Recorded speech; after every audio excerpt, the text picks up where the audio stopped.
Where does this money come from? We have money. Everything is transparent. The people of Azerbaijan know how much money we have, as does the world. We buy the weapons with our own money. Where does this debt-ridden country get these weapons? Armenia's foreign debt is estimated to be $8 billion, and its national income is $1.5 billion. Who gives them this support, these weapons? Matthew Bryza is, of course, a senior fellow at the Atlantic Council and former U.S. ambassador to Azerbaijan. He also joins us live from here in Istanbul. Thanks so much, as always, for being with us. You know, I want to pick up on you with what Azerbaijan's President Ilham Aliyev had to say earlier today. He was questioning, of course, where Armenia is getting its weaponry from. Do you think that's a legitimate question to ask? Because it kind of infers that there may be some illicit activity that Azerbaijan, or rather Armenia, is being supported unfairly by foreign powers. Yeah, and thanks for having me with you, Andrea.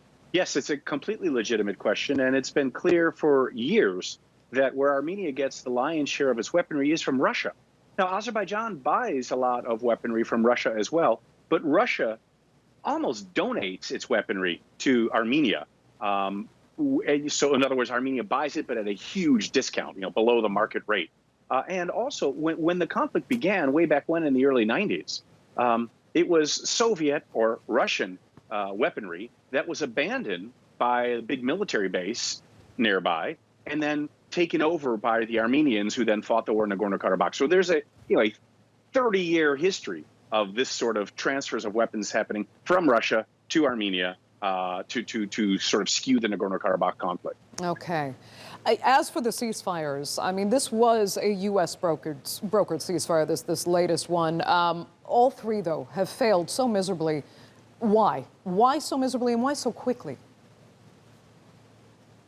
Yeah, it's sort of interesting. It almost, if I was a conspiracy thinker, I think, wow, how interesting. First, Russia brokers a ceasefire, then it fails. France brokers a ceasefire, it fails. The U.S. brokers a ceasefire, and it fails. All three co-chairs of the Minsk group have had their chance to broker a ceasefire that fails.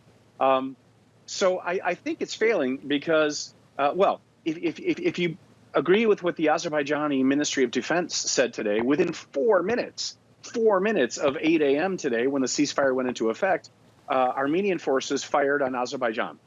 Yeah, of course, the Armenians claim the opposite. They claim that the Azerbaijanis violated the ceasefire first. But I think to go deeper, to get to the meat of your question, on the Armenian side, I think Prime Minister Pashinyan knows two things. One, Azerbaijan has liberated its territory, but is now entering mountainous areas where it's much more difficult to fight.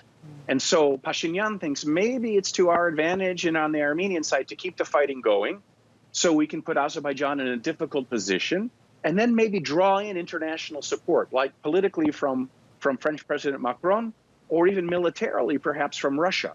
On the Azerbaijani side, as Melinda was just reporting, there's an incentive to continue until it can cut off that Lachin corridor.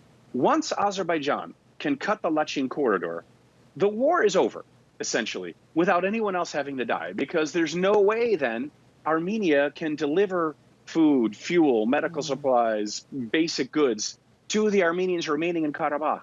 At that point, Azerbaijan will be in a very strong negotiating position to do what it's wanted to do all along, have a good faith negotiation on the basis of a framework agreement agreed by both Armenia and Azerbaijan way back in 2009, which Prime Minister Pashinyan has now rejected. So I think there'll be a little more fighting. And once Azerbaijan can block that Lachin corridor, I hope the fighting will be finished. Okay. Yeah, we would all hope so. But I mean, essentially you are saying the only end, the end game here is going to be military. Is there anything, though, that could happen? I'm thinking in terms of what we saw in Syria when people thought there was no way Bashar al-Assad could survive, and suddenly Russia stepped up as a supporter and really kept the war going. Many said that it could have ended years and years earlier if this foreign backer hadn't stepped in. Do you think that could potentially happen in this conflict as well, or do you hope that Azerbaijan will, get what it is looking toward getting relatively sooner rather than later? That is such a great question, Andrea. That's the key one. And I think the situation is kind of the opposite from Syria. If Azerbaijan is able to block the Lachin corridor and stops the fighting, stops there, which is not easy because there's so much nationalist fervor in Azerbaijan to keep going. But if it can do that, then it can reach what is the only solution. It's a political solution ultimately. War is the continuation of politics by other means. Every war ends in a political negotiation, and military force is simply a means to shape that political outcome. So Azerbaijan position itself now to win that final political settlement, which is what this is all about, which is that it regains its own territory. Nagorno-karabakh receives a legal status that Azerbaijan favors. And then, as President Aliyev has said consistently, ethnic Armenians and Azerbaijanis who return to their old homes live side by side in peace and in prosperity. Those are political objectives. So I think actually the way the war is politically, once military force has shaped that political outcome sufficiently. Okay, Matthew Bryza joining us there. Thanks as always. Great to talk to you.